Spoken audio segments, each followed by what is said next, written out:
சகோதர சகோதரிகளே, அனைவருக்கும் அன்பின் வாழ்த்துக்கள். நம்முடைய பிதாவாகிய தேவனாலும் இரட்சகராகிய இயேசு கிறிஸ்துவினாலும் கிருபையும் சமாதானமும் நம் அனைவருக்கும் உண்டாவதாக. இன்றைய நாளில் நம்ம பார்க்க போகிற ஸ்டடி பார்த்தீங்கன்னா ரோமர் 12ஆம் அதிகாரத்தில் நம்ம அங்கே இருக்கிறோம். ஸோ இது வரைக்கும் நம்ம இந்த ரோமர் புஸ்தகத்தில் 12ஆம் அதிகாரத்தில் பரிசுத்தமாக்கப்படுதல் தேவனுடைய பிள்ளைகள் விஷயத்துல எப்படி அங்க போயிட்டு இருக்குது என்பதை தெளிவா புரிஞ்சுக்கிறதுக்கு இந்த ஒரு ஸ்டடி ரொம்ப பிரயோஜனமா இருக்கும். ஏன்னா இது தினமும் நம்ம கிளாஸ் கேட்கும்போது சில விஷயங்களை உணரணும்.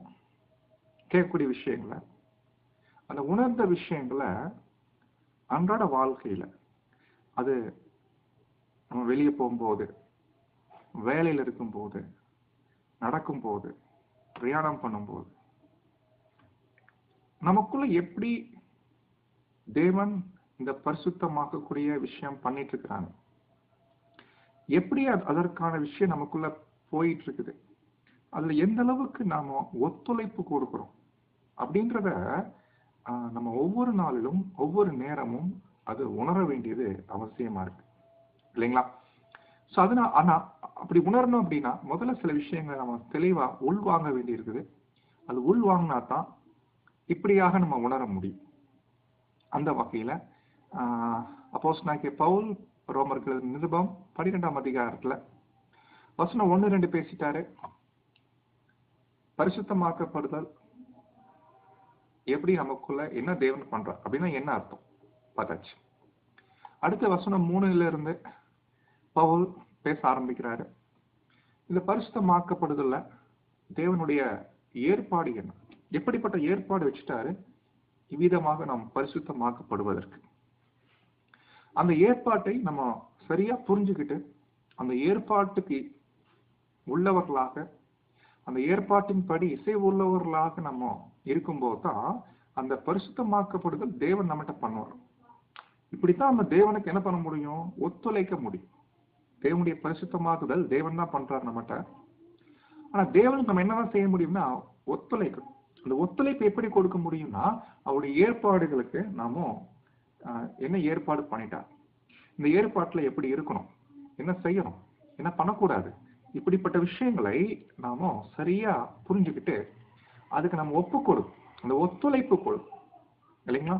சோ உதாரணத்துக்கு சபை கூடி வருதல் அவசியம் அப்படின்னா அது நம்ம செய்யணும். இதுதான் பரிசுத்தமாக்கப்படுதல்ல தேவனுடைய ஏற்பாடு அப்படி இருக்கு. சபைக்கு வர மாட்டேன் பிரதர் அப்படின்னு ஏதோ சில காரணங்களை சொல்லிட்டு இருந்தோம்னா நம்ம இந்த சகோதரர்களை நாம எதிர்த்து பேசல, சகோதரர்களுக்கு எதிராக பேசல, மாறாக தேவனுடைய அந்த ஏற்பாட்டுக்கு விரோதமாக நாமளே என்ன பண்றோம்னா செயல்படுறோம். அப்ப சபை கூடி வருதல் விட்டுவிடக்கூடாதுன்னு வசனம் தெளிவா இருக்குன்னா அப்ப சபை கூடி வருதல்ல தேவன் பரிசுத்தமாக்கப்படுதல் என்ற ஒரு ஏற்பாட்டை வச்சுட்டார். அப்ப அந்த ஏற்பாட்டுல தேவன் எப்படி என்னென்ன விஷயங்களா செய்யணும் அப்படின்றத பார்க்கும்போது அதுக்கு ஒத்துழைப்பு நமக்கும். நான் வீட்டிலேயே இருந்துக்கிறேன், வீட்டிலேயே சப்ஜெக்ட் கேட்கிறேன் அப்படின்னா கேட்கலாம். ஆனா பரிசுத்தமாக்கப்படுதல் அவருக்குள்ள நடப்பது ஒரு பெரிய கேள்விக்குறியா இருக்கும்.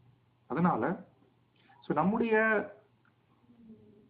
எண்ணம், நம்முடைய திட்டங்கள் அதெல்லாம் தூக்கி ஒரு மூட்டை கட்டி தூக்கி போட்டு எப்படி தேவன் ஏற்பாடு பண்ணிட்டாருன்னு நல்லா புரிஞ்சுக்கிட்டு அதுக்கேற்ற வகையில அந்த விஷயங்களுக்கு ஏற்ற மாதிரி ஒத்துழைப்பு நம்ம கொடுக்கணும் தேவனுக்கு.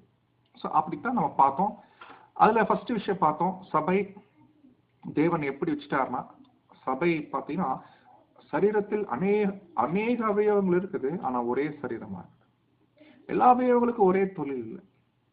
தேவன் தான் என்ன பண்ணிட்டாருன்னா நம்ம அவரவனுக்கு கிருபையின்படி வரங்களை கொடுத்திருக்கிறார். எனவே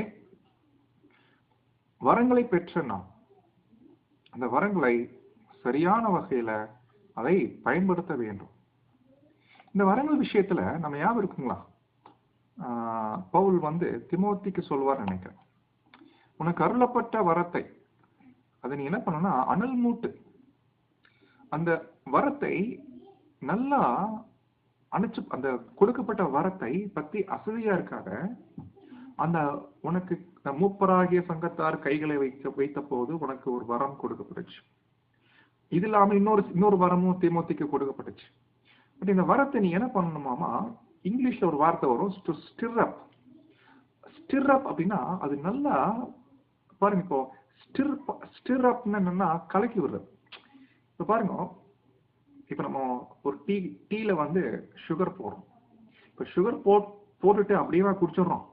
அப்படியே குடிச்சா அது சுகர் தெரியாது. அப்ப என்ன பண்ணணும், ஸ்பூனை உள்ள விட்டு அடியில் இருக்கக்கூடிய சுகர் என்ன பண்ணணும், நல்லா அப்படியே கிளறினா தான் அந்த சுகர் வந்து ஏறும் இல்லைங்களா, ஸ்வீட்னஸ் ஏறும். அது மாதிரி நமக்குள்ள இருக்கக்கூடிய வரத்தை அப்படியே படுக்க போட்டுறக்கூடாது. நம்முடைய வரம் அப்படியே படுத்த மேனிக்கு இருக்கக்கூடாது, அது வேலை செய்யணும். அப்ப அந்த கொடுக்கப்பட்ட வரத்தை என்ன வரம் என்று முதலாவது புரிஞ்சுக்கிட்டு அந்த வரத்தை எப்படியெல்லாம் பயன்படுத்தலாம், எப்படியெல்லாம் பிரயோஜனப்படுத்திக்கலாம் சபைக்கு என்பதை அதை கவனம் கொடுத்து பிரயாசம் எடுக்கணும் இல்லைங்களா. நிறைய பேர் என்ன பண்ணிடுறாங்கன்னா, அந்த வரங்கள் விஷயத்துல தூங்கிடுறாங்க அல்லது வரத்தை தூங்க போட்டுறாங்க. என்ன காரணம்னா, இவங்க எதிர்பார்க்கிற வரம் ஒண்ணு, ஆனா தேவன் கொடுத்திருக்கிற வரம் தேவன் ஒண்ணு கொடுத்திருப்பாரு, அதை கவனிக்காம இவங்க வேறொரு வரத்துக்காக எதிர்பார்த்துட்டு இருப்பாங்க, பிரயாசம் எடுத்துட்டு இருப்பாங்க. சோ இதுதான் அங்க பெரிய ஒரு தப்பா போகும். இன்னும் சில பேர் பாத்தீங்கன்னா தனக்கு இருக்கக்கூடிய வரத்தை பயன்படுத்தாம இது இருந்தா நல்லா இருக்கும், இது இல்லாம போச்சே என்ற மாதிரி அந்த மாதிரி திங்கிங்குள்ள அங்க போக வாய்ப்பு இருக்குது. ஸோ அப்படி இல்லாம தேவன் நமக்கு என்ன கொடுத்துருக்கிறார் என்ற வரத்தை புரிஞ்சுக்கிட்டு நம்ம பார்த்த ஒரு 7 வரங்கள் பார்த்தோம் இல்லைங்களா. அந்த 7 வரங்கள் ரொம்ப சுருக்கமா தான் பார்த்துருக்கிறோம், ரொம்ப டீப்பா பார்க்கல. ஏன்னா நம்ம எலெக்ஷன் கிளாஸ் அப்போ தான் ரொம்ப விவரமா பார்ப்போம். பட் இந்த ஒரு 7 வரங்கள் என்பது ஒரு காமன், ஒரு பொதுவான ஒரு 7 வரங்கள், 7 கால சபைக்கும் பொருத்தமான 7 கால சபைக்கும் பொதுவான வரங்களாக காணப்படுது. ஸோ அப்போ இதுல எனக்கு என்ன வரம் இருக்குது என்பதை நான் சரியா புரிஞ்சுக்கிட்டு அது ரொம்ப ஜாக்கிரதையோட ரொம்ப அர்த்தத்தோட செய்ய வேண்டியது அவசியமா இருக்குது. ஸோ அப்போ இப்படியாக சபையாருடைய பிரயோஜனத்துக்காக ஒருவரை ஒருவர் நாம் சார்ந்திருக்கும்படியாக தேவன் நமக்குள்ள வரங்களை இங்கிலீஷ்ல கிஃப்ட் கொடுத்துருக்காரு. எல்லாருக்கும் கிஃப்ட் தேவன் என்ன பண்ணிக்கிறாங்கன்னா அங்க கொடுத்திருக்கிறாரு. அவரவர் தான் பெற்ற கிஃப்ட சரியாக பயன்படுத்தணும். ஏன்னா கர்த்தர் என்ன கிஃப்ட் கொடுத்தாரோ அதுக்கு தான் கணக்கு கேட்பார். நம்ம இதுதான் நம்ம ஒரு ஓமையில பார்க்கிறோம் இல்லைங்களா. உண்மையுள்ள உக்கிரானக்காரன், உண்மையுள்ள உக்கிரானக்காரன் என்ற ஒரு பாடம் இருக்குது. அதுக்கப்புறம் இன்னொரு பாடம் இருக்குது, தாளந்து ஓமை. அப்ப இந்த 2 ஓமைகளுமே இது பற்றின ஒரு பாடங்களா இருக்குது.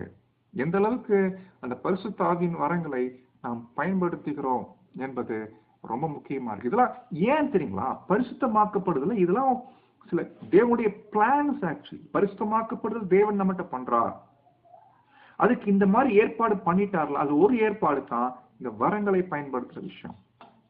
சகோதர சகோதரிகளே, இது ரொம்ப ரொம்ப முக்கியமா. ஆக்சுவலி எலெக்ஷன் டைம் அப்போ இது சரியா அண்டர்ஸ்டாண்ட் பண்ணாம, ஏன்னா நம்ம இந்த வரங்கள் பத்தி பார்த்தோம், சில வரங்களை வந்து பயன்படுத்துவதற்கு சபையாருடைய அனுமதி அல்லது சபையாருடைய என்ன சொல்லலாங்க ஒரு விருப்பம் பெற்றிருப்பது கண்டிப்பா அவசியம். சில வரங்களை சபைக்கு நான் பயன்படுத்த விரும்புறேன் பிரதர் அப்படின்னா, உதாரணத்துக்கு நான் சப்ஜெக்ட் பேச விரும்புறேன், சபையில ஒரு பாடம் தேவனுடைய வார்த்தைகளை பேச விரும்புறேன் அப்படின்னா அந்த வரம் எனக்கு இருக்குது.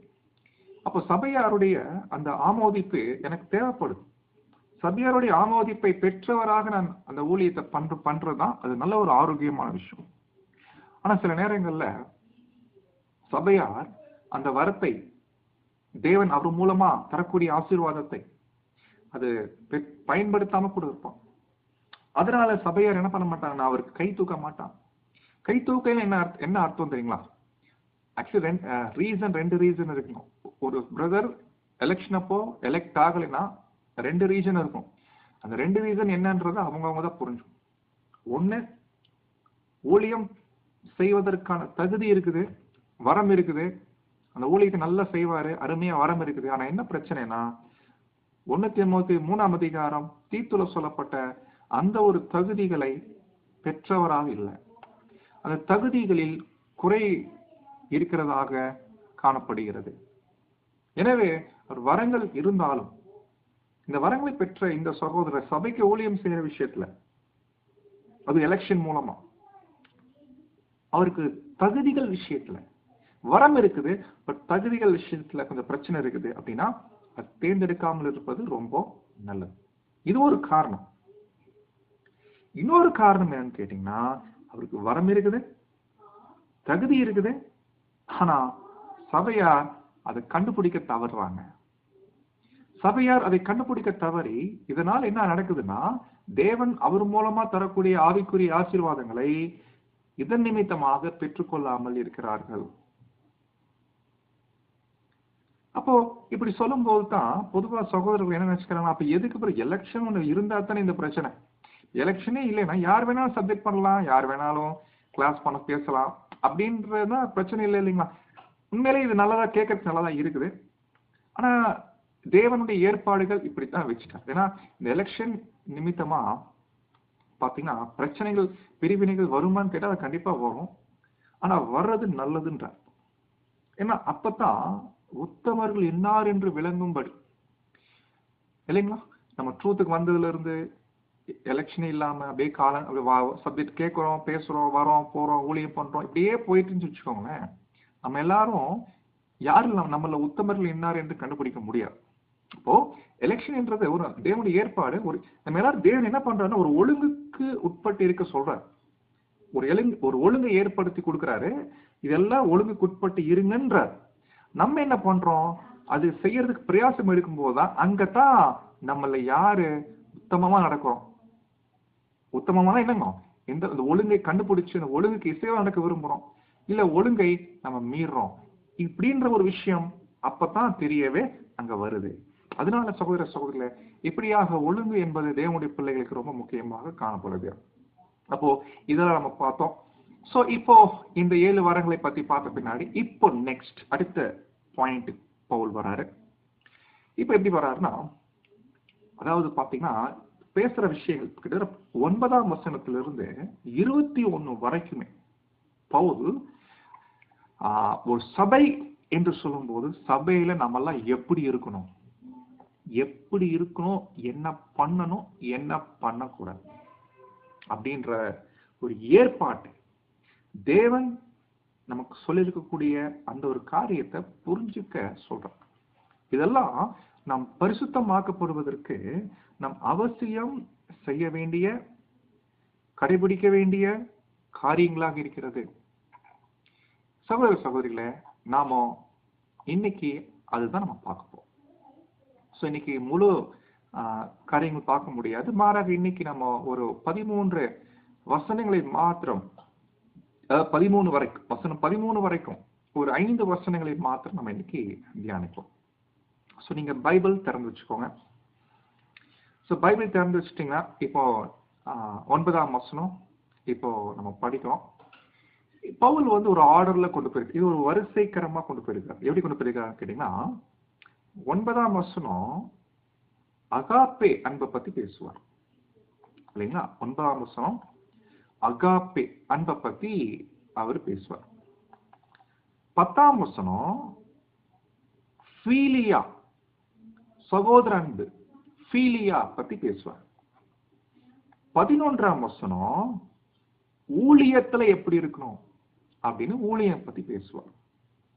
அடுத்து 12ஆம் வசனத்துல நம்பிக்கை, நம்முடைய நம்பிக்கை அதுல எப்படி இருக்கணும் அப்படின்னு பேசுவார். 13ஆம் வசனத்துல பரிசுத்தவான்கள் காரியத்தில், பரிசுத்தவான்கள் விஷயத்துல நம்ம என்ன செய்யணும் அப்படின்னு ஒரு ஆர்டரா என்ன பண்ணிக்கிறாருன்னா, ஒரு வசனத்திலையும் ஒரு தலைப்பு மாதிரி வச்சுக்கிட்டு, உதாரணத்துக்கு 9ஆம் வசனத்துல அகாப்பேன்னு போட்டுக்கிட்டு அந்த அகாப்பேல என்னென்ன பண்ணணும், எப்படி இருக்கக்கூடாது, என்னென்ன விஷயம். 10ஆம் வசனத்துல சகோதர சிநேகம், ஃபீலியா, கடமை அன்பு, அதுல எப்படி இருக்கணும், என்ன பண்ணக்கூடாது, என்ன விஷயம். அடுத்து 11ஆம் வசனத்துல ஊழியத்துல எப்படி இருக்கணும், எப்படி இருக்கக்கூடாது.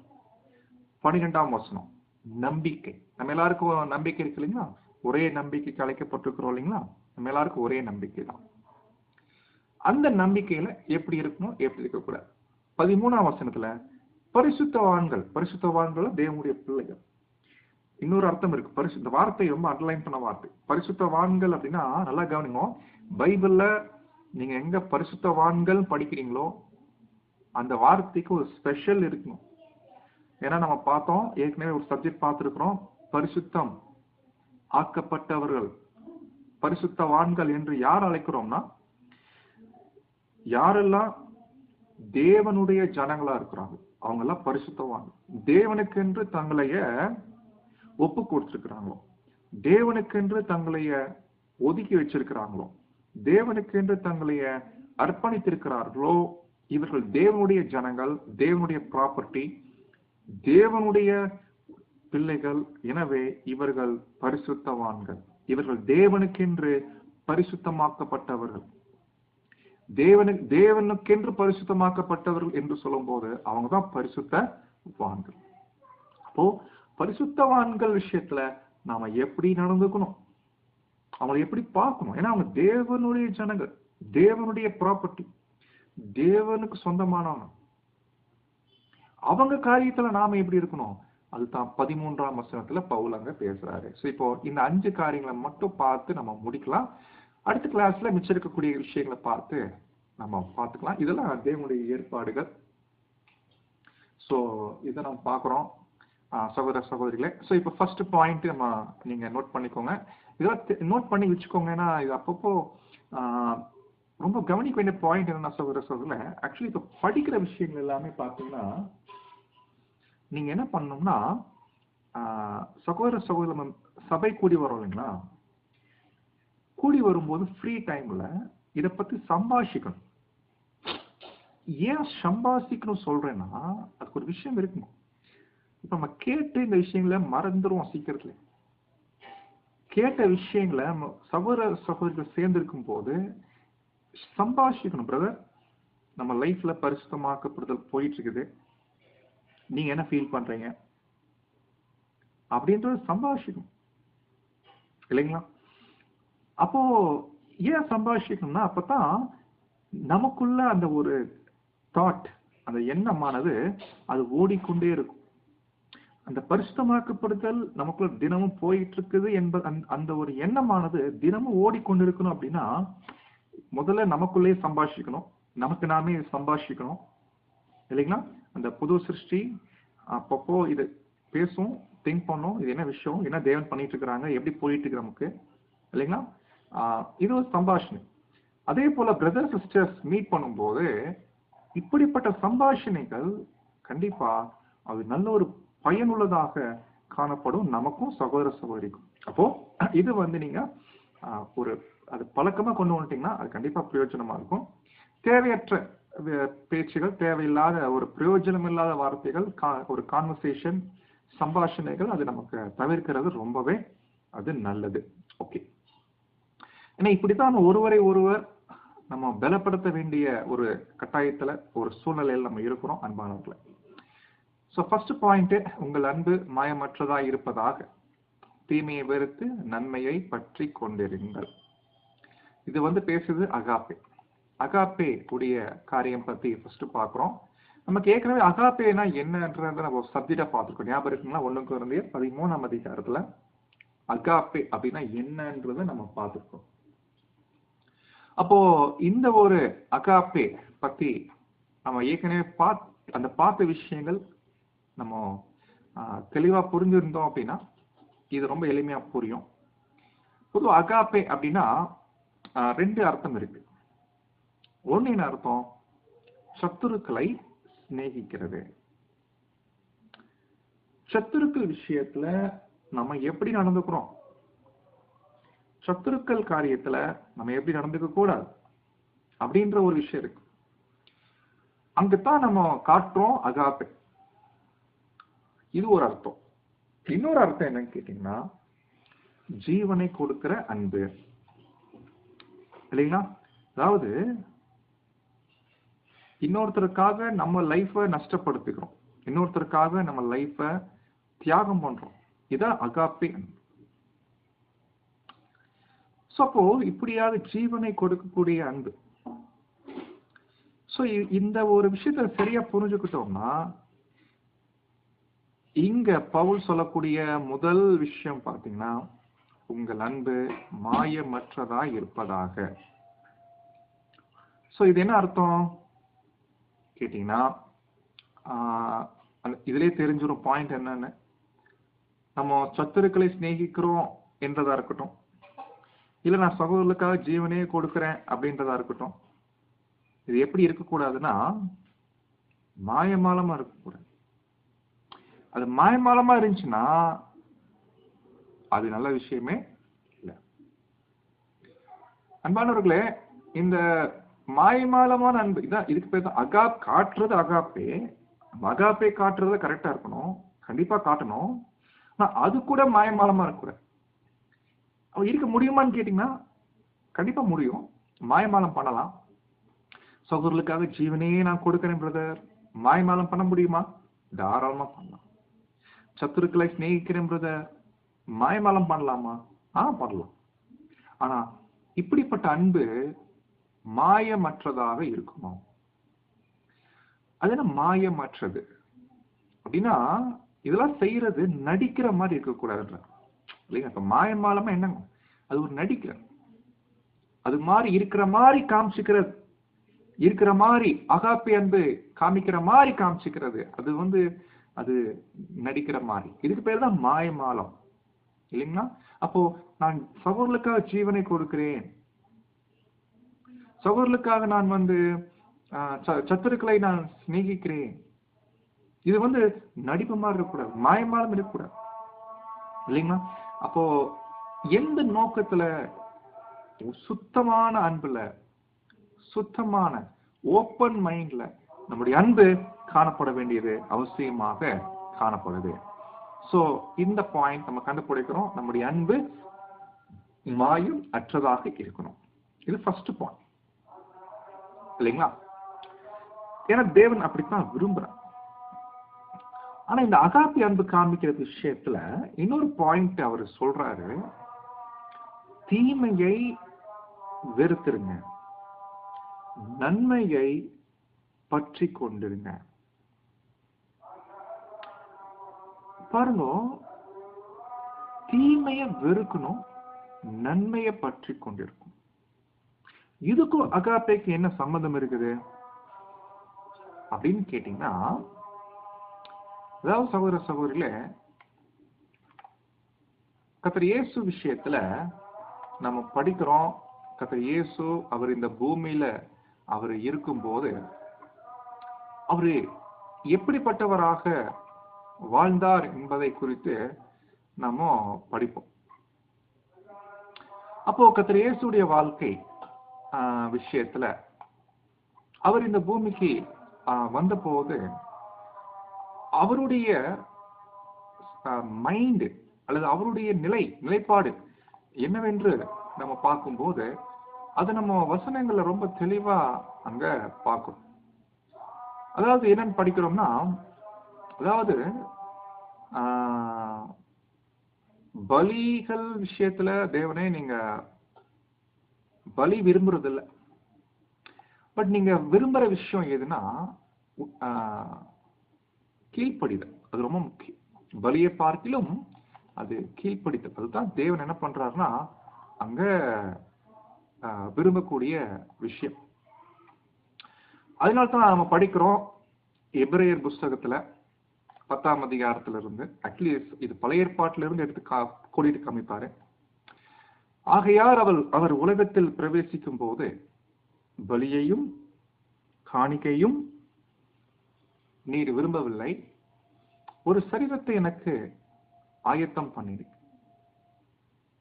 அப்போ சொல்றாரு, படிக்கிறோம், அப்பொழுது நான் தேவனே உம்முடைய சித்தத்தின்படி செய்ய ஏதோ வருகிறேன். அப்போ சகோதர சகோதரிகளே, இதுதான் கர்த்தர் இயேசு உடைய மிக முக்கியமான ஒரு பிரதானமான நோக்கமா இருந்துச்சு. அப்படியாக தேவனுடைய சித்தத்தை அவரு நிறைவேற்றுகிற ஒரு காரியத்துல அவரு எப்படிப்பட்டவராக வாழ்ந்தார் என்பதை குறித்து நம்ம இதே எபிரேயர்ல படிக்கிறோம். அதாவது எப்படி வரும்னா, நீர் நீதியை விரும்பி அக்கிரமத்தை வெறுக்கிறவராக இருக்கிறீர். எபிரேயர் 1:9 நாம் படிக்கிறோம், நீர் நீதியை விரும்பி. அந்த விரும்பி என்ற வார்த்தைக்கு ஆங்கிலத்துல அது கிரேக்க வார்த்தை அகாப்பே. கரெக்டுங்களா? அப்போ நீதியை விரும்பக்கூடிய காரியம் தேவனுடைய பிள்ளைகளுக்கு அது ரொம்ப முக்கியமா இருக்குது. ஏன் பவுல் இந்த இடத்துல அகாப்பே என்ற பாயிண்ட் எடுக்கிறாருன்னா அதுக்கு ஒரு காரணம் என்னன்னா, உங்கள் அன்பு மாயமற்றதா இருப்பதாக. இது பத்தி பேசுது, சகோதர சகோதரி பத்தி பேசுது, நம்ம பார்த்தோம் ஃபர்ஸ்ட் பாயிண்ட். ஆனா உண்மையிலே பவுல் ஆக்சுவலி எதை மைண்ட் பண்ணி பேசுறாருன்னா, எந்த அன்பு, அகாப்பே அன்பு தான், அது மாயமாலமா இருக்கக்கூடாது தான். ஆனா எதன் மேல சொல்லும் போது, சத்துருக்கள் பத்தியா இல்ல சகோதரர்கள் மத்தியிலையா என்று கேட்டா அதை பத்தி நம்ம எடுக்க வேண்டாம். ஆனா இந்த வார்த்தை பவுல் பேசுறதுக்கு மிக முக்கியமான காரணம், கர்த்தர் இயேசு இந்த பூமியில வாழ்ந்தும் போது அவர் அகாப்பே வச்சிருந்தாரு. எந்த காரியத்துலன்னா, நீதியை விரும்புற விஷயத்துல, நீதியை விரும்பி அக்கிரமத்தை வெறுத்திருக்கிற விஷயத்துல. அன்பானவர்களே, கர்த்தர் இயேசு நீதியை விரும்பினார், அக்கிரமத்தை வெறுத்தார்னா என்னன்றது தெளிவா நம்ம உள்வாங்கி இருக்கணும். இது ரொம்ப முக்கியமான பாயிண்ட். நீதியை விரும்பினார்னா என்ன அர்த்தம், அக்கிரமத்தை வெறுத்தார்னா என்ன விஷயம்? அப்ப நீதியை விரும்புற விஷயத்துல அதுதான் அகாப்பே. அப்ப நம்முடைய அகாப்பே நீதியை விரும்பணும் அப்படின்னா அது உண்மையா இருக்கும். ஆனா நீதியை விரும்புற மாதிரி அது மாயமாலம் பண்ணிட்டு இருக்க கூடாது, ஏமாத்திட்டு இருக்க கூடாது. நானும் நீதியை விரும்புறேன் பிரதர். அதுக்கு என்ன ரீசன் தெரியுங்களா? அது எப்படி கண்டுபிடிக்கலாம் தெரியுங்களா? மாயமாலம் பண்றோமா இல்லையான்னு சொல்றாரு பாருங்க. தீமையை வெறுத்து, என்ன வார்த்தை அங்க போடலைன்னா, தீமையை தள்ளி, தீமையை செய்யாமல் அப்படிலாம் போடல. ஏன்னா நம்ம பண்றதே அது செய்யாம இருக்கணும், தீமையை தவிர்க்கணும். தீமைனா என்னங்க? பாவமான காரியங்கள் இல்லைங்களா? தேவனுக்கு பிரியமில்லாத எந்த ஒரு விஷயமும் தீமை தான். அந்த பழத்தை சாப்பிட கூட அந்த தேவன் சொல்லிட்டாருன்னா, இப்ப அந்த பழம் தான் நமக்கு தீமை. பழத்து மேல கை வச்சா முடிஞ்சு, அதான் தீமை. தீமைனா என்னங்க? கரண்ட் தொட்டா ஷாக் அடிக்கும் தெரியும். இப்ப அதை பத்தி நமக்கு தெரியலன்னா அப்படின்னா அது வேற விஷயம். தெரிஞ்சும் அதை தொட்டோம்னா இப்ப அதுதான் நமக்கு தீமை. கரெக்டுங்களா? அது மாதிரி இந்த பாவமான விஷயங்கள்லாம் தீமை. நம்ம என்ன சொல்றாருன்னா, நிறைய பாவமான விஷயங்கள் என்ன நமக்கு தெரியும், அதெல்லாம் தீமை தான். நம்ம என்னதான் பண்ண ட்ரை பண்றோமாமா, அது செய்யாம இருக்கணும் பிரதர். கொஞ்சம் ஒதுக்கி வைக்கணும் பிரதர், அதை தள்ளி வைக்கணும், பாவத்திலிருந்து நான் என்னை விலக்கி வைக்கணும், அதை அவாய்ட் பண்ணணும். இப்படித்தான் பிரயாசம் எடுக்கிறோம், இப்படித்தான் முயற்சி எடுக்கிறோம். ஆனா இது அகாப்பே இல்லை. இப்ப அகாப்பேனா என்ன தெரியுங்களா அர்த்தம்? தீமையை வெறுக்கணும். அது என்ன பிரதர் கேட்டா, நீங்க நல்லா பிராக்டிகலா திங்க் பண்ணி பாருங்க. நம்ம சில பாவங்கள்லாம் நல்ல ஒவ்வொருத்தரும் இண்டிவிஜுவலா கண்ணை மூடி திங்க் பண்ணிப்பாங்க. சில தப்பு இருக்குது, அந்த பாவமான விஷயங்கள் நம்ம செய்யாம இருக்கிறதுக்கு தவிர்க்கிறோம், போராடுறோம். ஆனா பாயிண்ட் புரிஞ்சுக்கோங்க, அந்த தப்ப விரும்புறோமா? மனசுக்குள்ள விருப்பம் இருக்கா? அது ரொம்ப கவனிக்கணும். ஆக்சுவலி வெறுக்கணும். வெறுக்காம நீங்க அதை அவாய்ட் பண்றது, அதை செய்யாம இருக்கிறது, அதுக்கு செய்யாம இருக்கிறதுக்கு பிரயாசம் எடுக்கிறது, அது பேரு மாயமாலமான அகாப்பே. அது பிரயோஜனம் இல்லை. அப்ப நம்முடைய அகாப்பே நீதிக்குரிய காரியங்கள்ல, நீதியின் விஷயங்கள்ல நம்முடைய அகாப்பே மாயமற்றதா இருக்கணும்னா முதல்ல தீமையை வெறுக்கணும். தீமையை செய்யறது பத்தி பேசல, நம்ம செய்யாம இருக்கிறதுக்கு ரொம்ப ஜாக்கிரதையா இருப்போம். நான் இன்னும் கொஞ்சம் வேற மாதிரி சொன்ன உங்களுக்கு புரிய எளிமையா சொல்லணும்னா பாருங்க, எனக்கு இப்ப பாருங்க நிறைய டீ கடைக்கு போறோம். டீ கடையில பாத்தீங்கன்னா ஒருத்தர் சிகரெட் வாங்கி அப்படி பத்த வச்சு அப்படியே என்ன பண்றாருன்னா ஊதி தள்ளுறாரு. நல்லா கவனிங்க. தெரியல நம்மள யாருக்காவது ஒருவேளை இந்த வீக்னஸ் இருக்கலாம், பட் கவனிங்க. உதாரணம் சொல்றேன், ஜஸ்ட் ஒரு என்ன சொல்லலாம், ஒரு ஒரு டீசென்டான உதாரணம். நான் சிகரெட்ன்றது ஒரு உதாரணம் எடுத்துக்கிறேன். இதெல்லாம் நிறைய விஷயம் இருக்கு. பாவம் எடுத்துட்டோம்னு நிறைய விஷயம் இருக்கு. இப்போ நான் சிகரெட் சாப்பிட மாட்டேன். ஏன்னா அது சாப்பிடுறது உடலுக்கு கெடுதி எனக்கு தெரியும். ரெண்டாவது நான் அது சிகரெட்டை சாப்பிட்டேன்னா அதை பிரதர்ஷனை பார்த்தாங்கன்னா ரொம்ப கஷ்டமாயிரும், கெட்ட பேர் வரும். கண்டிப்பா அது ஒரு நல்ல பேர் கொடுக்காது. இதெல்லாம் எனக்கு தெரியும். அப்போ தப்புன்னு தெரியும், தீமைன்னு தெரியும். ஸோ நான் அதை அவாய்ட் பண்றேன். இப்போ நான் டீ கடைக்கு போறேன், எல்லாம் வாங்கி அதை ஊதி தள்ளுறாங்க, நான் வாங்குறது இல்லை. அப்போ என்னை பாராட்டுறாங்க, என்னப்பா நீங்க சிகரெட் சாப்பிட மாட்டீங்களா? இல்ல இல்லைங்க, அதெல்லாம் பழக்கம் இல்லைங்க. உடனே ஒரு அப்ரிசியேஷன் கிடைக்கும். சே, என்ன அருமையா இருக்கீங்க, இது கூட கெட்ட பழக்கம் இல்லையா அப்படி சொல்லி நம்மளை அப்ரிஷியேட் பண்ணலாம். அப்போ நம்ம நினைச்சுக்கிறோம், ஓ பரவாயில்ல, நம்ம ரொம்ப நல்லவங்களா இருக்கும்னு நினைச்சுக்கோம். உண்மை இருதயத்தை கேட்டுப்பாங்க. உண்மையிலேயே அந்த ஒரு விஷயத்தின் மேல மாம்சம் விரும்பும். அது என்ன, அது ஆக்சுவலி ஒண்ணும் இல்லை. அது வாங்கி ஒரு ஊதி தள்ளுறதுல என்ன இருக்குது? அது எல்லாம் செய்யும் போது ஒரு ஆசை மாம்சத்துக்கு வருது இல்லைங்களா, ஒரு விருப்பம் வருதா இல்லைங்களா? விருப்பம் இருக்குது, ஆனா செய்ய முடியல, செய்ய மாட்டோம். இது ஒரு உதாரணத்துக்கு நான் சொல்லியிருக்கிறேன்.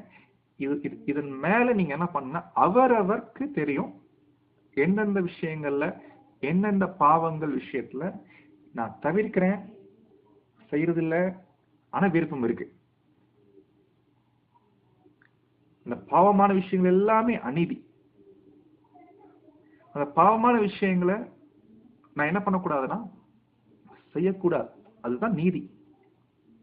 பாவமான விஷயங்களை செய்யாம இருக்கிறது தான் நீதி. நான் நீதி செய்யறேன், ஆனா எனக்குள்ள விருப்பம் இருக்குன்னா அது மாயமாலமான அன்பு. நீதிக்குரிய காரியங்கள்ல நான் மாயமாலம் பண்ணிட்டு இருக்குன்னு அர்த்தம். அப்போ தீமையை வெறுக்கணும். சொல்ல இந்த வெறுக்கிறது நல்லா புரிஞ்சுக்கோங்க, சிந்தையில நடக்கும். நம்முடைய மைண்ட்ல, நம்முடைய புது சிந்தை இருக்கு இல்லைங்களா, அங்க அந்த ஒரு விஷயம் நமக்குள்ள டெவலப் ஆகும். நீங்க நினைக்கலாம் ஒரே நாள்ல வெறுத்த முடியுமானா இல்ல, சில காரியங்கள் இருக்குது உடனே வெறுக்க முடியாது. பட் கண்டிப்பா சிந்தையில ஒரு போராட்டம் செய்யணும், அதன் மேல வெறுப்பு வரும். தேவன் விரும்பாத எல்லா விஷயங்களையுமே வெறுக்கணும், அது நாம். அதே போல நன்மையை பற்றி கொண்டிருங்கள். நன்மையான விஷயம் எது? கீழ்ப்படிதல். தேவனுக்கு எது பிடிக்குமோ அந்த விஷயங்களை நாம் விரும்பணும், அந்த விஷயங்களை பற்றி கொண்டிருக்கணும், ஒட்டிட்டு இருக்கணும். பற்றி கொண்டிருங்களா, அது பிடிச்சிட்டு இருக்கணும், அதை ஒட்டிட்டு இருக்கணும் இல்லைங்களா? சோ இதுதான் நம்ம பார்க்கிறோம் 9ஆம் வசனத்துல. நம்முடைய அன்பு மாயமாலமா இருக்கக்கூடாது, நடிக்கிற மாதிரி இருக்கக்கூடாது. எதன் மேல? நீதிக்குரிய காரியங்கள் மேல. நான் நீதியை விரும்புறேன் சொன்னீங்கன்னா நான் பாவம் பண்றது இல்லை பிரதர், இது தேவனுக்கு பிடிக்காது, நான் அதனால பண்றது இல்ல. ரெண்டாவது, நீங்க விரும்புறீங்களா, அதை நீங்க வெறுக்கிறீங்களா? இருதயத்துல அந்த விஷயத்தை வெறுக்காம வெறுமன அந்த பாவத்தை தவிர்க்கிறேன்னு சொல்றதுனால நாம அகாப்பே அன்பு வச்சிருக்கிறோம் அப்படி இல்லை. வெறுக்கணும், பாவத்தை, தீமையான விஷயங்களை வெறுக்கணும். வெறுத்துட்டு நீங்க தள்ளுறதுதான், அதுல தான் சக்சஸ் கிடைக்கும். பிளஸ் அந்த அன்பு தான் மாயமற்ற அன்பு. சோ இப்போ இந்த பாயிண்ட் நீங்க புரிஞ்சிருப்பீங்க நான் நம்புறேன் அன்பானவர்களே. சோ நெக்ஸ்ட் பாயிண்ட் நம்ம போயிடலாம். சோ நன்மையை பற்றி கொண்டிரு பார்த்தாச்சு இல்லைங்களா? ஓகே, நெக்ஸ்ட் வசனம், அடுத்த வசனத்துக்கு போயிடலாம். அடுத்த வசனம் என்ன பேசுதுன்னா பிரதர்லி லவ், ஃபீலியாக்கு வந்தார். இப்ப இவ்வளவு நேரம் பார்த்தது அகாப்பே. அகாப்பேன்றது எதன் மேல? நீதிக்குரிய விஷயங்கள் மேல. இப்ப நம்ம பார்க்க போறது ஃபீலியா. ஃபீலியா பத்தி அதுவும் நம்ம ஆல்ரெடி சப்ஜெக்ட் கேட்டிருக்கிறோம். இந்த சப்ஜெக்ட்லாம் பார்த்தீங்கன்னா ஆக்சுவலி தேவன் சில மாதங்களுக்கு முன்னாடி தான் இதை பத்தி ஒரு தெளிவு கொடுத்தோம். அது தெளிவு கொடுத்ததுக்கு அப்புறம் இந்த ஸ்டடிக்குள்ள போகும்போது இன்னும் ரொம்ப அருமையா புரியும். ஒருவேளை சகோதர அன்புனா என்ன, அகாப்பி அன்புனா என்ன, ஸோ ரெண்டுக்குள்ள டிஃபரன்ஸ் தெரியலன்னா, ரெண்டு ஒண்ணு நினைச்சிட்டு இருந்த காலங்கள் ஒரு காலத்துல இருக்கு. ஒரு காலம் ரெண்டு ஒண்ணு அப்படின்னு புரிஞ்சுட்டு ஒரு காலம் இருந்துச்சு. பட் ரெண்டுக்குள்ள டிஃபரன்ஸ் என்ன, எப்படிப்பட்ட அன்பு, இது என்ன மாதிரி அன்பு, இது என்ன மாதிரி அன்பு, அந்த ஒரு அண்டர்ஸ்டாண்டிங் தேவன் கொடுத்த பின்னாடி தான் இந்த ஸ்டடிக்குள்ள நடத்தும் போது தான் இன்னும் தெளிவா அங்க புரியுது. அதனால ஸோ அந்த சப்ஜெக்ட் பார்த்தீங்கன்னா நம்ம கவனிக்கிறோம் சகோதர அன்பு. அப்ப பிரதர்லி லவ் பத்தி நம்ம ரொம்ப விவரமா கேட்டுக்கிறோம். இப்போ அப்படிப்பட்ட விஷயத்துல நம்ம என்ன பண்ணணும்னு கேட்டீங்கன்னா, படிக்கிறோம் வசனம் 10, சகோதர சிநேகத்திலே பிலியா லவ் இல்லைங்களா, சகோதர சிநேகத்திலே ஒருவர் மேல் ஒருவர் எப்படி இருக்கலாமா, பட்சமாயிருங்கள். அப்போ பிரதர்லி லவ் பத்தி நம்ம நிறைய பாடங்கள் கேட்டிருக்கிறோம். சகோதர அன்பு எப்படி நமக்குள்ள ஃபர்ஸ்ட் வருது அது நம்ம தெரிஞ்சுக்கணும். சகோதர அன்பு எப்படி நமக்குள்ள உருவாகும். ஏன்னா நம்மளாம் சகோதரர் கிடையாது. ஆக்சுவலி லிட்ரலா பாத்தீங்கன்னா நம்ம யாருமே சகோதரர்கள் என்று யார சொல்லுவோம், கூட பிறந்தவங்க சொல்லுவோம் இல்லைங்களா, அவங்க சகோதரர்கள் சகோதரிகள். இப்ப நீங்க யார் நான் யார், நம்ம ஒரே தாயின் வயிற்று பிள்ளைகளான்னு கேட்டா அப்படி இல்லை. அப்ப நீங்க வேற யாரோ நான் வேற யார், அப்ப எப்படி நமக்குள்ள பிரதர்லி லவ் வரும். இப்ப கூட பிறந்திருக்கிறாங்கன்னா கூட பிறந்த தங்கச்சி ஒரே வயிற்றுல பிறந்திருக்கிறோம்னா அது ஒரு அந்த சகோதரி மீது வரக்கூடிய பாசமே தனி. இவங்க என்னுடைய தங்கச்சி. என்னதான் சித்தி உடைய பிள்ளைகளா இருந்தாலும், பெரியம்மா பிள்ளைகளா இருந்தாலும், பெரியப்பா பிள்ளைகளா இருந்தாலும், கூட பிறந்த தங்கச்சி பார்க்கும்போது அது வேற. இது உண்மைங்களா? அதனால அப்படிப்பட்ட ஒரு சகோதர அன்பு ஏன் எப்படி நமக்கு ட்ரூத்துக்குள்ள வந்த நமக்குள்ள எப்படி வரும், அந்த அன்பு இங்க எப்படி வரும் கேட்டா அதுக்கு சில விஷயம் இருக்கு. அதான் அந்த சப்ஜெக்ட தெளிவா பார்த்தோம். இப்போ அப்படிப்பட்ட சகோதர அன்பு காண்பிக்கிற விஷயத்துல ஒருவர் மேல் ஒருவர் எப்படி இருக்கு சொல்றாரு, பட்சமாய் இருங்கள் அப்படின்ற. அப்போ பட்சமாய் இருங்கள் இது எப்படி புரிஞ்சுக்கலாம். அந்த பட்சமாய் இருங்கள் என்ற வார்த்தைக்கு ஒரு கிரீக் வேர்டு பிலோஸ்டோர்கோஸ் என்ற வார்த்தைக்கு அது எப்படிப்பட்ட ஒரு அஃபெக்ஷன் சொல்றாங்கன்னா, அதே தான் நம்ம பார்த்தோம் இல்லைங்க. இப்ப எப்படி நம்ம ஒரு ஒரு ஒரு ஒரே குடும்பத்துக்குள்ள இருக்கும்போது ஒரு உறவுகளுக்குள்ள, மாம்சீக உறவுகளுக்குள்ள எப்படிப்பட்ட ஒரு பிணைப்பு இருக்கும் இல்லைங்களா, அந்த மாதிரி பிணைப்பு இருக்கணுமாமா சகோதர சகோதரர்கள் மத்தியில் இல்லைங்களா. ஆனா அது நம்ம அது அது வளர்த்தி கொள்ள வேண்டிய ஒரு பாயிண்ட். இந்த சகோதர அன்புன்றது டெவலப் பண்ண வேண்டிய விஷயம். ஒரு மாம்சீக உறவுகளுக்குள்ள இருக்கக்கூடிய அந்த பிணைப்பு அது எங்க இருக்கணும், பிரதர் சிஸ்டர்ஸ் மத்தியில. நமக்கு பிரச்சனையே அதுதான் இல்லைங்களா. சோ அங்கதான் நமக்கு இந்த விஷயம் கண்டிப்பா காணப்படணும். அப்போ இந்த ஒரு பிணைப்பு பத்தி நம்ம சரியா புரிஞ்சுக்கணும்னா ஒரு வசனம் இருக்கு இல்லைங்களா, 1 பேதுரு, நீங்க என்ன பைபிள் திறந்து வச்சுக்கோங்க.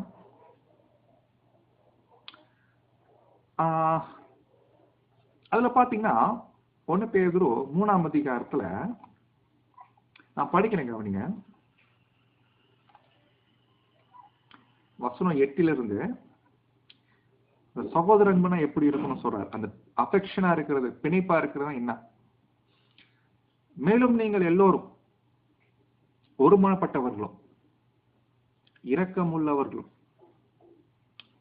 சகோதர சிநேகம் உள்ளவர்களும் மன உருக்கம் உள்ளவர்களும் இணக்கமுள்ள, அந்த வார்த்தை இணக்கம், இணக்கம் கண்டிப்பா இணங்கி போறது. சரி நம்ம பிரதர் தானே, நம்ம சிஸ்டர் தானே, அவர் தானே சொன்னார், அதனால இதுக்கெல்லாம கோச்சுக்க போற. அந்த இணக்கம் கண்டிப்பா. அப்ப இணக்கம் உள்ளவர்களாய் இருந்து தீமைக்கு தீமையும் உதாசீனத்துக்கு உதாசீனத்தையும் சரி கட்டாமல் அதற்கு பதிலாக நீங்கள்லாம் எல்லாம் ஒரே ஆசீர்வாதம் இல்லைங்களா, ஆசீர்வாதத்தை சுதந்திரித்துக் கொள்ளும்படி அழைக்கப்பட்டிருக்கிறவர்கள் என்று அறிந்து ஆசீர்வதியுங்கள். பாருங்க என்ன மாதிரி ஒரு பிணைப்பு சகோதர சகோதரர்கள் மத்தியில காணப்படணும். இதெல்லாம் பாத்தீங்கன்னா பரிசுத்தமாக்கப்படுதல் நமக்குள்ள போய் கரெக்டா போகணும்னா கண்டிப்பா சபையில சகோதர சகோதரிகள் மத்தியில நம்ம இப்படியாக காணப்பட வேண்டியது அவசியம். நீங்க நினைக்கலாம் இதெல்லாம் ஒரு காலத்துல இருந்துச்சு பிரதர், அது ஏன் ஒரு காலத்துல இருந்துச்சு ஏன் இப்ப இல்லைன்னா காரணம் எங்கேயோ ப்ராப்ளம் ஆயிருக்கு. அதனாலதான் சரியா புரிஞ்சுக்கிட்டு சகோதர அன்பை நாம் பலப்படுத்திக் கொள்ள வேண்டியது அவசியமா இருக்கு. ஓகேங்களா? சோ செகண்ட் பாயிண்ட், சகோதர ஸ்நேகத்தின் விஷயத்துல சொல்றாரு, ஒருவர் மேல் ஒருவர் பட்சமா இருங்கள் சொல்லிட்டார் இல்லைங்களா? அடுத்த பாயிண்ட் இதே வசனத்துல என்ன சொல்றாரு கேட்டா, நம்ம படிக்கிறோம், கனம் பண்ணுகிறதில் ஒருவருக்கொருவர் முந்திக் கொள்ளுங்கள். கனம் பண்றதுல ஒருவருக்கொருவர் முந்திக் கொள்ளுங்கள். அப்போ இது என்ன விஷயம் அர்த்தம்? கனம் பண்ற விஷயத்துல ஒருவருக்கொருவர் முந்திக் கொள்றதுன்னா என்ன அர்த்தம்? கணம்னா புரியுது இல்லைங்களா? கணம் அப்படின்னா அது ஒரு மரியாதை, ரெஸ்பெக்ட். அப்படி ரெஸ்பெக்ட் பண்ற விஷயத்துல சகோதரர்கள் எனக்கு அவங்க முதல்ல ரெஸ்பெக்ட் பண்ணணும்னு நம்ம எதிர்பார்க்க கூடாது. மற்றவர்களுக்கு நாம் ரெஸ்பெக்ட் பண்ற விஷயத்துல நாம முந்திக் கொள்ளணும். இது என்ன எப்படி புரிஞ்சுக்கிறது என்று கேட்டீங்கன்னா, பொதுவா சபையில நம்ம எல்லாரும் ஒண்ணு கூடி வரும்போது ரெஸ்பெக்ட் நம்ம எதிர்பார்ப்போமா இல்ல ரெஸ்பெக்ட் நம்மளா முதல்ல கொடுப்போமான்னு கேட்டா அது கொஞ்சம் யோசிக்க வேண்டிய பாயிண்ட். ஒரு ஒன் டே கன்வென்ஷன் போறோம், ஒரு பெரிய மீட்டிங் போறோம், சபைக்கு வரோம் அப்படின்னா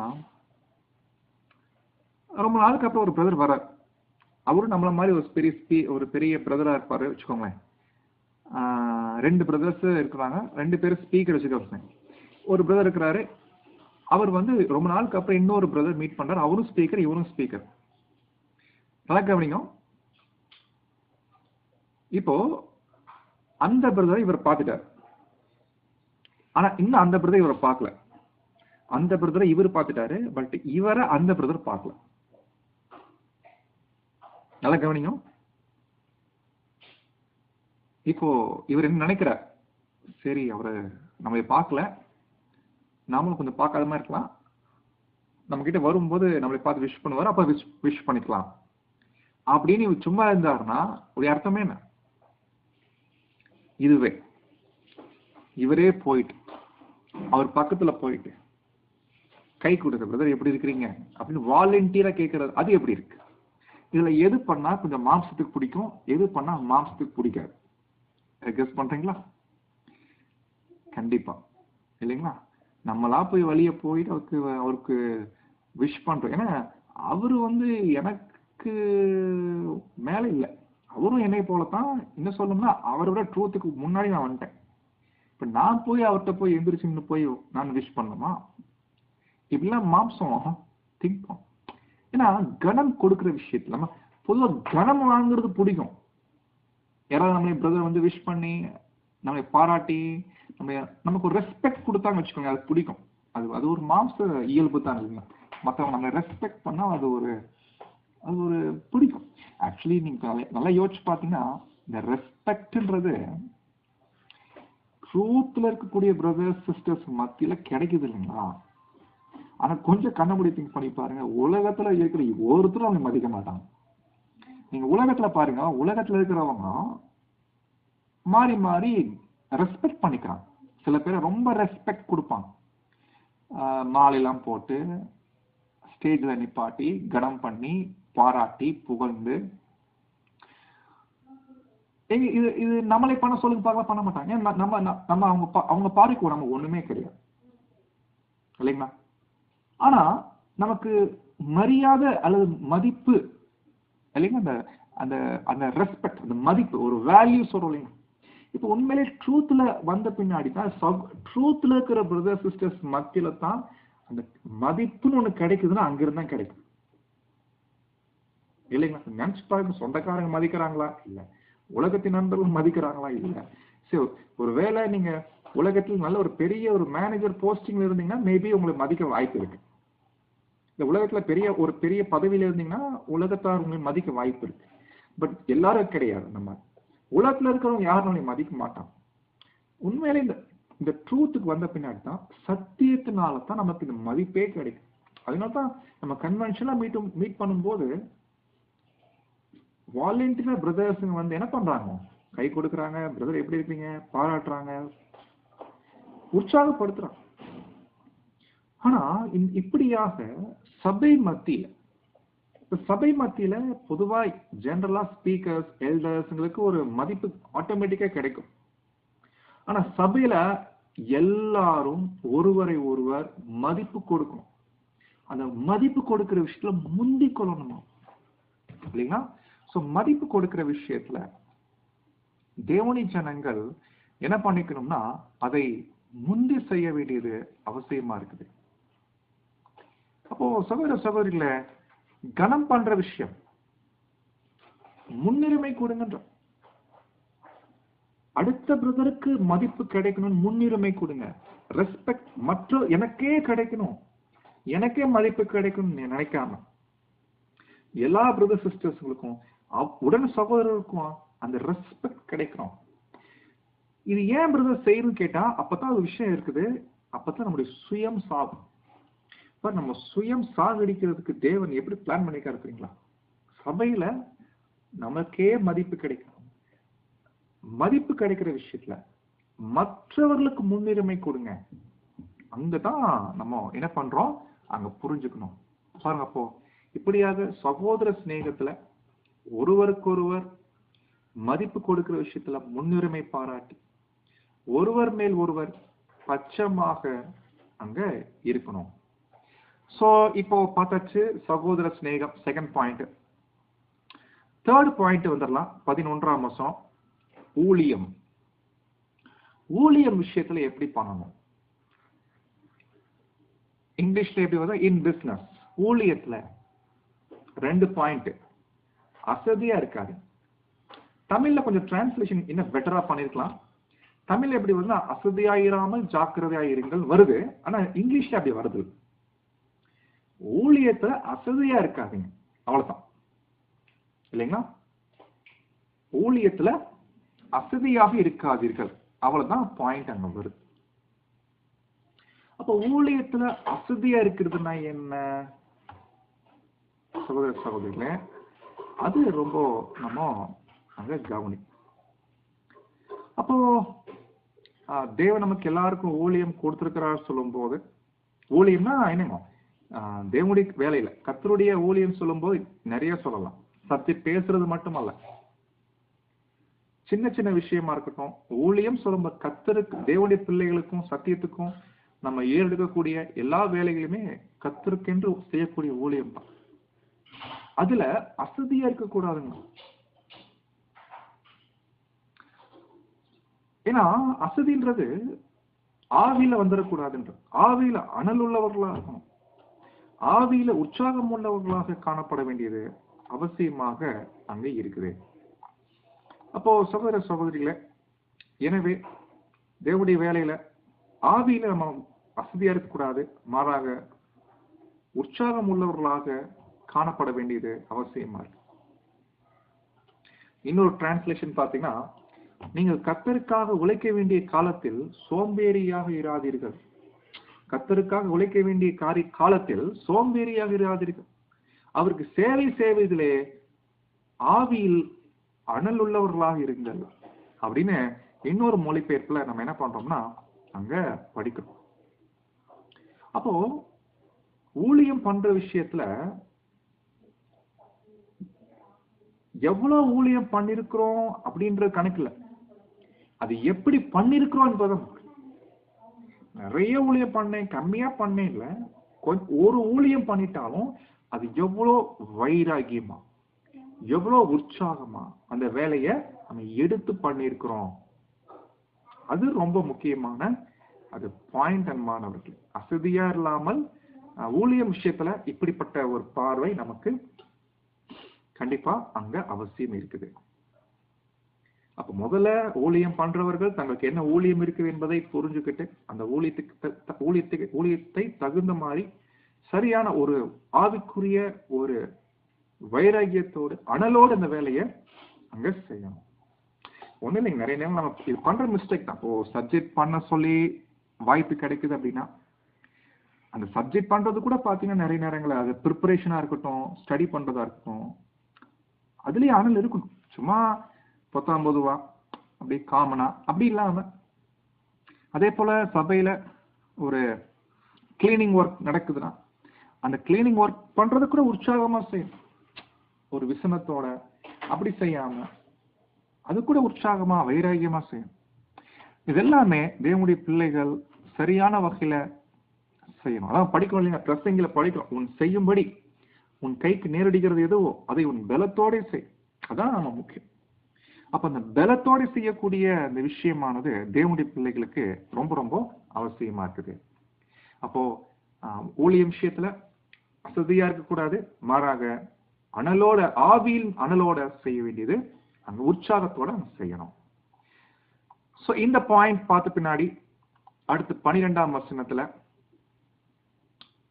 பவுல் பேச ஆரம்பிக்கிறாரு நம்பிக்கை விஷயத்துல. நம்பிக்கைனா என்ன?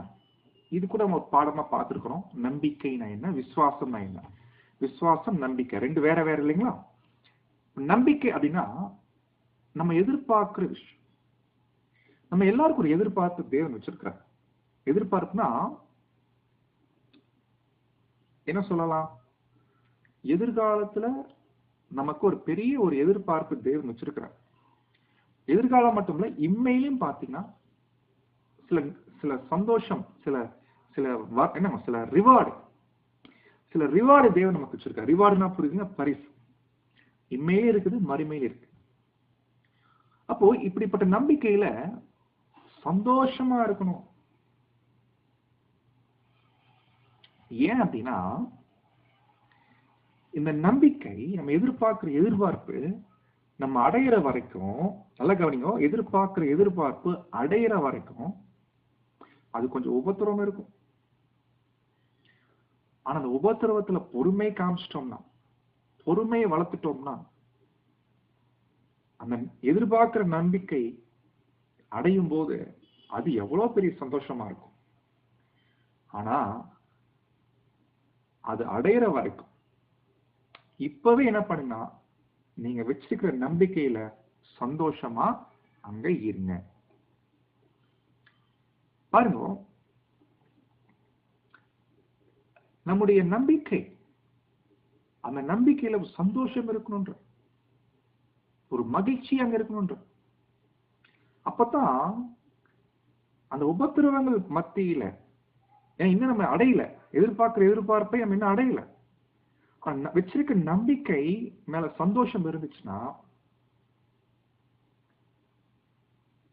அந்த சந்தோஷத்துல உபத்திரவங்கள் வழியா கடந்து போகும்போது நமக்குள்ள பொறுமையானது அங்க ஞாபகம். நம்ம இதே நம்ம ரோமர்ல 5ஆம் அதிகாரத்துல படிச்சோம். நான் மறுபடியும் படிக்கிறேன் பாருங்க. 5ஆம் அதிகாரம் 2 to 4 வரை. அவர் மூலமாய் நாம் இந்த கிருபையில் பிரவேசிக்கும் சாக்கியத்தை விசுவாசத்தினால் பெற்று நிலை கொண்டிருந்து தேவ மகிமையை அடைவோம் என்கிற நம்பிக்கையினாலே. அப்போ நம்ம நம்பிக்கை என்ன? தேவ மகிமையை அடைவோம் என்கிற நம்பிக்கை. அப்படின்னு அடையல, ஆனா அடைவோம் என்கிற நம்பிக்கை. அந்த நம்பிக்கையினாலே மேன்மை பாராட்டுகிறோம் சொல்லிட்டு என்ன படிச்சோம்? அது மாத்திரமல்ல, உபத்திரவம் பொறுமையையும், பொறுமை பரீட்சையையும், பரீட்சை நம்பிக்கையும் உண்டாக்குகிறது என்று நாங்கள் அறிந்து உபத்திரவங்களையும் மேன்மை பாராட்டுகிறோம். அப்போ உபத்திரவங்களுக்கும் பொறுமைக்கும் நம்முடைய நம்பிக்கைக்கும் ஒரு தொடர்பு இருக்குது. இத பத்தி நம்ம ரோமர் 5ஆம் அதிகாரத்துல அந்த கிளாஸ்ல ரொம்ப விவரமா பார்த்திருக்கிறோம். இது என்ன விஷயம். சோ வாய்ப்பு கிடைச்சா அதை நீங்க கேட்டீங்கன்னா இந்த வசனம் ரொம்ப எளிமையா புரியும். அப்போ சகோதர சகோதரிகளே, நம்பிக்கையிலே சந்தோஷமா இருங்கள், உபத்திரவத்திலே பொறுமையா அங்க இருங்க. சோ இதுதான் நம்ம கண்டுபிடிக்கிறோம், உபத்திரவங்களில் பொறுமையா இருங்க. அடுத்த பாயிண்ட், ஜெபத்தில் உறுதியாய் தரித்திருங்க. உண்மையிலே நம்முடைய நம்பிக்கை ரொம்ப ஸ்ட்ராங்கா இருக்கணும். அந்த நம்பிக்கை நம்ம அந்த அளவுக்கு ஸ்ட்ராங் இருந்தா தான் சந்தோஷமா இருக்க முடியும். பட் அந்த நம்பிக்கை நமக்குள்ள வரணும்னா சில உபத்திரவங்கள் இருக்கணும். உபத்திரம்னா என்னங்க? நம்ம வாழ்க்கையில கண்டிப்பா சில உபத்திரம் இருக்கணும். பிரதர் சிஸ்டர்ஸ், நம்ம லைஃப்ல ஸ்மூத்தா இருக்குன்னு விரும்பக்கூடாது. நீங்க ஒரு உலகத்தான் சொல்றான் இல்லைங்க, என்ன சொல்றான்? நல்ல பேங்க் பேலன்ஸ் இருக்கணும், எந்த இடத்துக்கு போக விரும்புறேனோ அந்த இடத்துக்கு நான் போகணும், எந்த எனக்கு நல்ல ஒரு வீடு இருக்கணும், நல்ல மனைவி இருக்கணும், பிள்ளைகள் இருக்கணும், இந்த மாதிரி வாழ்க்கை தான் பிரதர் விரும்பலாம். இப்படிதான் அவங்க உலகத்தார் எதிர்பார்க்கிற வாழ்க்கை. வாழ்க்கையில சின்ன உபத்திரவம் வந்தா பிடிக்கிறது இல்லை. உலகத்தாருக்கு உபத்திரவம் வருதுன்னா அது அசௌகரியமா இருக்குது. ஆனா நம்ம வாழ்க்கையில உபத்திரவங்கள் இருந்தா தான் அது அசௌகரியம் இல்லை, அந்த உபத்திரவங்கள் தான் நமக்குள்ள பொறுமை. அந்த பொறுமை பத்தி படிக்கணும். பொறுமையானது அது நம்ம வளர்த்தி கொள்ள முடியதா இருக்குது. அப்ப அந்த பொறுமை இருக்கும்போது தான் நமக்குள்ள நம்பிக்கை ரொம்ப ஒரு நங்கூரம் மாறி அது பலம் அடையுது. அப்ப நம்பிக்கை இருக்கும்போது ஆட்டோமேட்டிக்கா சந்தோஷம் அங்க இருக்கும். ஆனா இந்த எல்லா விதமான உபத்திரவங்கள் மத்தியில எப்படி ஒரு நம்பிக்கையா இருக்க முடியும்னு கேட்டீங்கன்னா, ஜெபம். ஜெபம். உபத்திரவங்கள் மத்தியில நம்ம அவ்வளவு நம்முடைய நம்பிக்கையில உறுதியா இருக்கணும், சந்தோஷமா இருக்கணும்னா ஜெபம். ஜெபத்திலே உறுதியாய் தரித்திருங்கள். ஜெபம். 1 பேதுரு 3ஆம் அதிகாரம் 12 படிக்கிறோம். கர்த்தருடைய கண்கள் நீதிமான்கள் மேல் நோக்கமாய் இருக்கிறது, அவருடைய செவிகள் அவர்கள் வேண்டுதலுக்கு கவனமாயிருக்கிறது. யாருடைய செவிகள்? தேவனுடைய செவிகள். யாருடைய வேண்டுதல்? நீதிமான்கள். யார் நீதிமான்? விசுவாசத்தினாலே நீதிமான். அப்போ ஜெபம் நமக்கு ஒரு பெரிய ஒரு சந்தோஷத்தை தரக்கூடிய ஒரு காரியமா இருக்குது. பாருங்க, நம்முடைய அன்றாட வாழ்க்கை இந்த பரிசுத்தமாக்கக்கூடிய தேவனுடைய பெரிய வேலை போயிட்டு இருக்கு நம்ம வாழ்க்கையில. இதுல சில முக்கியமான பாயிண்ட்ஸ் தெரிஞ்சுக்கணும்னா இந்த பாயிண்ட் கண்டிப்பா நம்ம தெரிஞ்சு வச்சுக்கணும் அன்பானவர்களே. சோ இந்த பாயிண்ட் நம்ம பார்க்கிறோம். ஜெபத்திலே உறுதியாய் அங்கே தரித்திருங்கள். ஏன்னா நிறைய உபத்திரவம் மத்தியில ஜெபம் தான் நமக்கு ஒரு தெளிவு கொடுக்குது. ஜெபத்துல போகும்போதுதான் தேவன் நம்ம எப்படி நடத்துறார் என்பதை புரிஞ்சுக்க முடியுது. இந்த உபத்திரவங்கள் கூட எந்த வகையில் நமக்கு உதவியா இருக்குது இந்த உபத்திரவம் கூட. அப்பதான் நமக்கு இந்த பொறுமையானது அது வளர்கிறதாக இருக்குது என்பாளர். சோ இது நம்ம ரொம்ப முக்கியமான பாயிண்ட். அடுத்த கடைசி பாயிண்ட் அதெல்லாம் 13ஆம் வசனம். பரிசுத்தவான்களுடைய குறைவில் அவர்களுக்கு உதவி செய்யுங்கள், அந்நியரை உபசரிக்க நாடுங்கள். இது மொழிபெயர்ப்பு இன்னும் எவ்வளவு பெட்டரா வந்திருக்கலாம். பரிசுத்தவான்கள் விஷயத்துல பரிசுத்தவான்கள் யாரு? தேவனுடைய ஜனகம், தேவனுடைய ப்ராப்பர்ட்டி, தேவனுடைய ஜனகம். அவங்க வாழ்க்கையில் ஏதாவது குறைவு நீங்க பாக்குறீங்களா? குறைவு இருக்கிறத நீங்க கண்டுபிடிக்கிறீங்களா? பாத்தீங்கன்னா உதவி செய்யுங்க. உதவி செய்யுங்க. உதவி செய்யுங்க என்ன அர்த்தம்? என்கிட்ட இருக்கிறத கொடுக்குறேன்.